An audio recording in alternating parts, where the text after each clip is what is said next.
नमस्कार दोस्तों, हर हर महादेव। स्वागत है आपका मेरे यूट्यूब चैनल रुद्र शक्ति दर्शन में। दोस्तों, आज जो वीडियो का टॉपिक है वो है आकाशवाणी द्वारा दक्ष की भर्त्सना, उनके विनाश की सूचना तथा समस्त देवताओं को यज्ञ मंडप से निकल जाने की प्रेरणा। ब्रह्मा जी कहते हैं, मुनीश्वर इस बीच में वहाँ दक्ष तथा देवता आदि सुनते हुए आकाशवाणी ने यथार्थ यह बात कही, रे रे दुराचारी दक्ष, ओ दम्भाचारण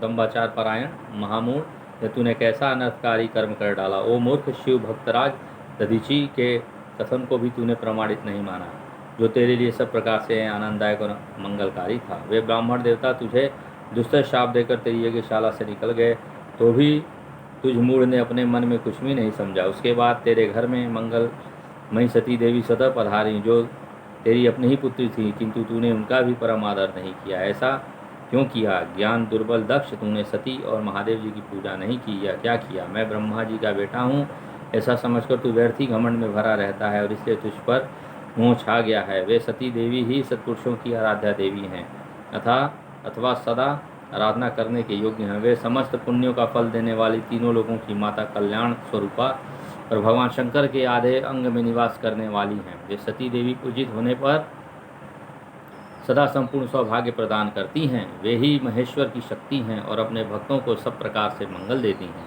वे सती देवी ही पूजित होने पर सदा संसार का भय दूर करती हैं, मनोवांछित फल देती हैं तथा वे ही समस्त उपद्रवों को नष्ट करने वाली देवी हैं। वे सती ही सदा पूजित होने पर कीर्ति और संपत्ति प्रदान करती हैं। वे ही पराशक्ति तथा भोग और मोक्ष प्रदान करने वाली परमेश्वरी हैं। वे सती ही जगत को जन्म देने वाली माता, जगत की रक्षा करने वाली अनादि शक्ति और प्रलय काल में जगत का संहार करने वाली हैं। वे जगन माता सती ही भगवान विष्णु की माता रूप से सुशोभित होने वाली तथा ब्रह्मा, इंद्र, चंद्र, अग्नि एवं सूर्यदेव आदि की जननी मानी गई हैं।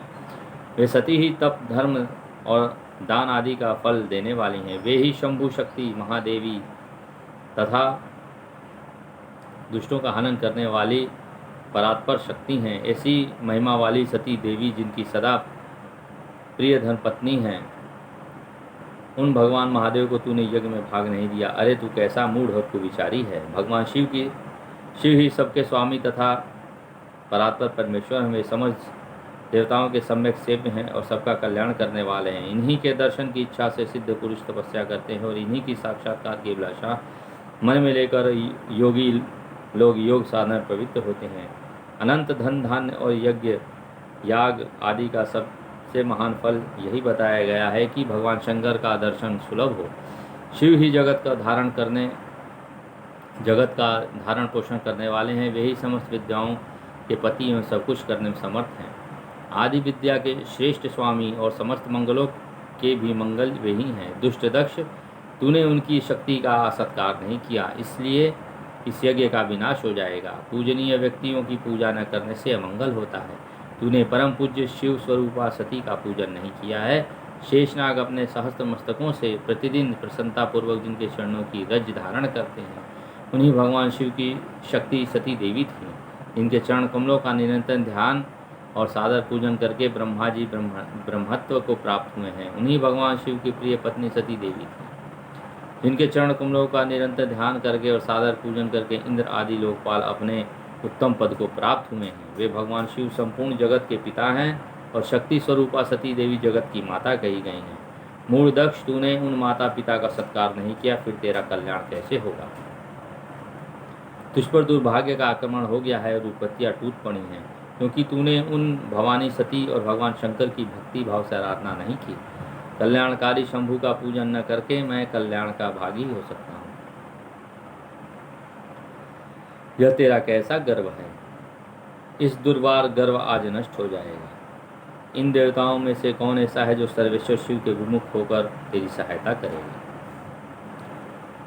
मुझे तो ऐसा कोई देवता नहीं दिखाई देता। यदि देवता इस तरह तेरी सहायता करेंगे तो जलती आग से खेलने वाले पतंगों के समान नष्ट हो जाएंगे। आज तेरा मुंह जल जाए, तेरा यज्ञ का नाश हो जाए और जितने तेरे सहायक हैं वे भी आज शीघ्र ही जल मरें। इस दुरात्मा दक्ष की जो सहायता करने वाले हैं, उन समस्त देवताओं के लिए आज शपथ है, वे तेरे अमंगल के लिए ही तेरी सहायता विरत हो जाए। समस्त देवता आज इस यज्ञ मंडप से निकलकर अपने अपने स्थान को चले जाएं, अन्यथा सब लोगों का सब प्रकार से नाश हो जाएगा। अन्य सब मुनि और नाग आदि भी इस यज्ञ से निकल जाएं, अन्यथा आज सब लोगों का सर्वथा नाश हो जाएगा। श्री हरे और विधाता आप लोग भी इस यज्ञमंडल से शीघ्र निकल जाइए। ब्रह्मा जी कहते हैं, नारद संपूर्ण यज्ञशाला में बैठे हुए लोगों से ऐसा कहकर सबका कल्याण करने वाली वह आकाशवाणी मौन हो गई। तो दोस्तों, ये आकाशवाणी का सूचना थी जो दक्ष को उन्होंने बता दिया था आकाशवाणी ने कि इनका अब विनाश होने वाला है, और सभी को सूचित कर दिया था कि वो यहाँ से निकल जाएं। जो भी शिवद्रोही हैं, शिव के जो द्रोही हैं, वो क्षमा मांग करके निकल जाएं वहाँ से, और जो भी महादेव को मानते हैं वो तो वहाँ से निकल भी गए। तो ये इससे पता चलता है कि जब आदमी का घमंड चरम पे पहुँच जाता है तो आदिशक्ति माँ जगदम्बा और भोलेनाथ को भी नहीं पहचानता, जिससे कि संपूर्ण ब्रह्मांड की संरचना हुई है। तो ये बहुत ही गूढ़ बातें हैं, इसको ध्यान से समझेंगे तो आपको समझ में आएगा। और आशा करता हूँ कि वीडियो बहुत ही पसंद आएगी, और इसे पूरे ग्रुप में शेयर कर दीजिएगा, जिससे कि लोगों को शिव पुराण का पूरा ज्ञान हो सके। और मेरे चैनल को सब्सक्राइब करते रहिए, लाइक करते रहिए वीडियो। इसी के साथ दोस्तों मैं ये वीडियो समाप्त करता हूँ। धन्यवाद। हर हर महादेव, नमः शिवाय, जय माँ आदिशक्ति जगदम्बा। धन्यवाद दोस्तों।